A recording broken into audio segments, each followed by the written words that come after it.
For 45 years, Lagos Television, fondly called LTV, has been the voice and vision of Lagos. A station born out of purpose, nurtured by innovation, and sustained by the people's trust. This is Lagos Weekend Television.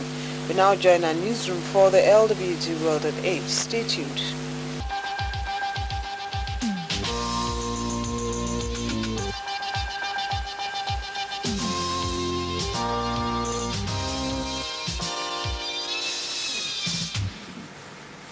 Good evening. The world news. First, the headlines. As activities marking the Christmas season are being rounded off, work resumes tomorrow throughout the country. In Lafia, Plateau State, police arrest 4 persons in connection with the killing of a man. Established in October 1980 under the visionary leadership of Alhaji Lateef Kayode Jakonde, LTV began full transmission on November 9, 1980. Its mission was simple yet profound: to inform, educate, and entertain, serving as the vital link between the government and the people. From its humble beginnings on VHF and UHF Channel 35, through the challenges of the military era, LTV stood as a symbol of resilience and public service. Even when a devastating fire gutted its premises in 1985, the flame of storytelling never went out. Talking about professional journey, as an individual, I rose through the rank, and to God be the glory, I became the general manager. And that wasn't a feat which I achieved alone. It was through the support of my colleagues and, of course, the endorsement of my seniors in the profession. Working at LTV at that particular period was a big challenge, in the sense that we were more or less showcasing and highlighting the 4 cardinal programs of the UPN administration. And with all modesty, we did a very good job, because the citizenry of Lagos State and Nigeria in general appreciated us.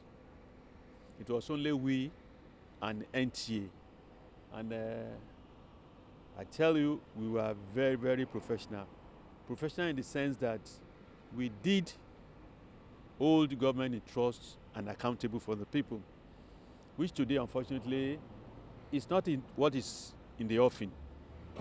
What we have today is, without any apology, stomach, infrastructure journalism, PR journalism, and you hardly find just few media houses that are still holding government accountable for the people. During that time, I had the privilege of seeing a turnaround of the organization. We were able to put LTV on the DSTV bouquet as well as the GoTV bouquet, which ensured that more eyes saw us, especially on the digital level. We were also able to improve on staffing, staff training, capacity building, and we consolidated our position as a state-owned TV channel, focusing on the grassroots. Because to me, and I think up till now, the grassroots formed the bedrock of LTV's content development and broadcast programming. So it's a great feeling to celebrate with LTV at 45. I congratulate all who've had the privilege of founding, working as members of staff, leading staff, and also contributors, because there were loads and loads of people who, though were not members of staff, they actually were members of the LTV family. Congratulations to all of us. Yeah, I think we should just look at the matter this way. Challenges are regular in everyday life, especially in the life of an organization. There were policy issues, policy clashes, a redefinition of the essence of the channel. I think the important thing was that we were able to refocus the staff and brought everyone onto the same level of evaluation, reasoning, and ensuring that we got the channel going. And we thank the state government at that time and even now for supporting the channel. I just advise that the value of the channel should not be thrown away, but it should be elevated because the closest access, the surest access to the indigenous grassroots audience in Lagos State is through LTV. Reorganized in 1988 with the creation of the Lagos State Broadcasting Corporation, LTV found renewed focus, evolving to meet the pace of a changing city. Over the years, it became not just a station but a companion to Lagosians. From breaking news to cultural showcases and community stories to political discourse, LTV reflected the heartbeat of Lagos, its creativity, resilience, and diversity. I met quite a number of challenges on ground. Quite a number of challenges facing both Lagos television and radio services. Radio services, of course, Radio Lagos, Eco FM, and Traffic Radio. The first problem I encountered was that the salaries for the previous month, as December 2023, I met it unpaid. It was a big problem on my hand. But thank God we were able to solve it towards the end of that month. And I'm happy to say from the third month or so, we were able to pay salaries and other allowances as at when due. Other problems were there, as I said. The studios were in bad shape. Cameramen were complaining of the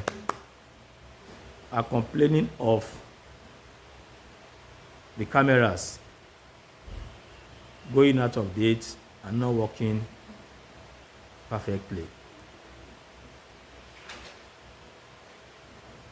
Transport vehicles, the problem was there as well. Electricity, and both direct from government then and generators, diesel and what have you. So on and so on and so on and so forth. But I thank God that they were able to reduce considerably, if not totally eradicated, some of these problems. Lagos television and radio services impacted positively on me.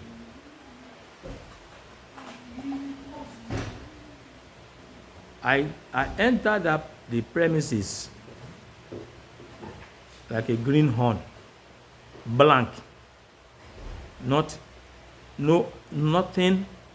no knowledge about broadcasting, no knowledge about journalism. But I had to quickly start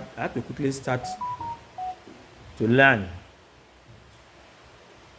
reading books, voraciously reading books, and going to the various various units, area rooms to learn on hand.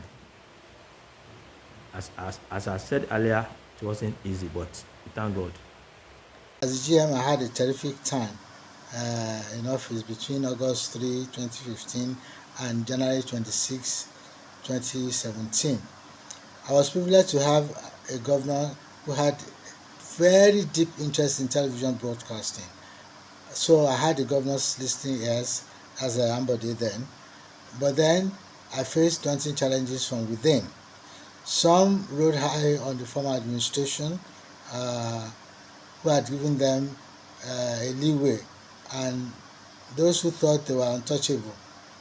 I had to contend with these two groups while fortifying the station against external forces. It was not easy. I was later consumed by the same fires that I tried to stave off. You see now. One of the defining moments came when I received a marching order from the governor to relocate 50% of the staff to the mainstream of the civil service. It was a burdensome exercise, and we needed to tread carefully. I was no margin of error. I was left alone to do it by myself. It was not easy. Another moment came on Friday, April 1, 2016, when we revived Lagos Weekend Television, ESLWT, which was the darling of Lagos people at that time. A 50-hour non-stop marathon television that ran from 7 p.m. on Fridays to 7 a.m. on Mondays. Although this was short-lived, I still relished the events of that day. My tour of duty at the helm of affairs at LTV changed my perception of broadcasting. I appreciated the good programming. I appreciate the fact that good programming defines broadcasting and attracts the eyeballs, which in turn attracts advertising, the fuel upon which transmission engine thrives. I advise that the current management and staff close ranks and bear true allegiance to the station by respecting each other. Well, what I mean by respecting each other is that I know that television is no respecter of age or person or personality. But then, a general manager is a general manager, a director is a director. I know some staff don't give a hoot about their directors, don't give a hoot about whoever the general manager is, except for their daily bread. But I tell you, whoever is put in position. A trailblazer in African broadcasting, LTV made history as the first state-owned television station in Nigeria and the first marathon TV in Africa, transmitting 60 hours non-stop on weekends. It changed how television was experienced, inspiring new standards of consistency and innovation. LTV operates both on terrestrial and digital platforms. It migrates from terrestrial transmission to DSTV channel 256 and StarTimes channel 104 to streaming live on TV Now and the LTV app. The station continues to evolve in the digital age. We came in when LTV was almost going to oblivion. It was a management team led by that ex-broadcaster, Lekan Ogumao, ably assisted by distinguished broadcasters like the late Baba Babs Fashioner, like Ayak Besonwa, like the late Kunle Oloke, like Funkemo, and many others, including my humble self, who was an admin, but was initiated into the broadcast cult because the PSA will not take any excuse for non-performance, whether you are a professional broadcaster or not. So we came at that time, and jointly, another is able leadership, we were able to revamp the station to the extent that it came up on DSTV platform, and it became the toast of the Lagos of Lagosians and almost the entire federation. So I want to say during our time, we gave LTV the facelift, and LTV was almost the bride in town for every suitor to befriend. It was really a nice time. I must confess that I felt improved, aside from being a tested and proven administrator. I actually became a developed broadcast guru. I may not be on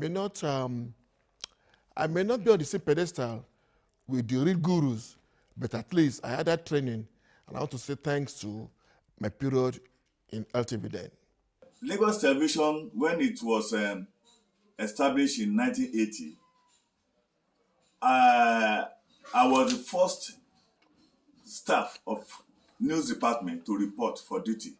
I reported on the 4th of November 1980, and the station was commissioned on Saturday, the 9th of November.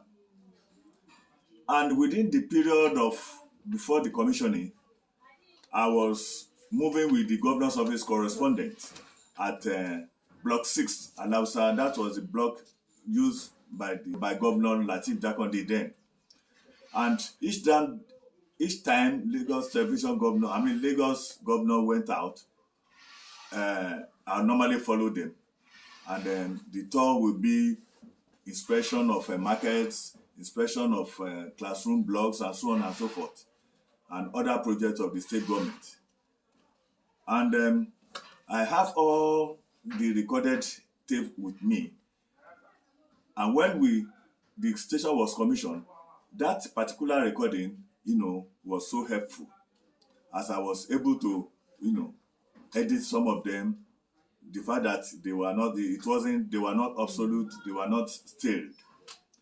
So after the commissioning, Lagos Television, bounced to its start. Lagos Television, with its scintillating news production and program production, has an edge over Nigerian Television Authority, NTA. As a result of this, many viewers, millions of viewers, stay tuned to Lagos Television. This perhaps infuriated NTA into envying Lagos Television. As a result, a powerful transmitter was obtained by NTA, and that transmitter started jamming Lagos Television signals. Within 6 months, many viewers have been reporting they couldn't see or they couldn't receive us well. However, peace moves was made, but because there was no way they could do about it, Lagos Television management went to court. At the end of the whole thing, the judge ruled that we cannot compete with the channels of NTA. So they now gave a separate channel to all state-owned television, which is UHF. And UHF 35 was given to Lagos Television. This was in addition to LTV 8 channel. Initially, Lagos Television was commissioned under channel 5, but because of the fact that the court has ruled, NTA acquired that channel 5, but we were still using we were given that 8 to be operating upon. As a result, that was the name we were known for, LTV channel 8. As Lagos Television celebrates 45 years of service, it renews its pledge to continue being the mirror of Lagos, the pulse of its people, and the voice that connects every home. Happy anniversary, Lagos Television!